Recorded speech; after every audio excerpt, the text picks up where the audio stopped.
Hello বন্ধুরা, আশা করি সবাই ভালো আছেন। সন্ধ্যাবেলা চলে আসলাম যমুনা নদীর পাড়ে ঘুরতে। এই যে সূর্য ডুবে যাচ্ছে প্রায়।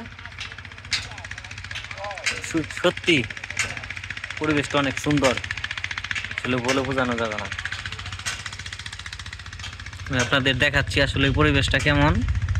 নদীর যে একটা সৌন্দর্য বিকেল বেলা, সেটা আসলে ঘুরতে না আসলে বোঝাই যায় না। আপনাদের আমি দেখাচ্ছি, আপনারা দেখেন।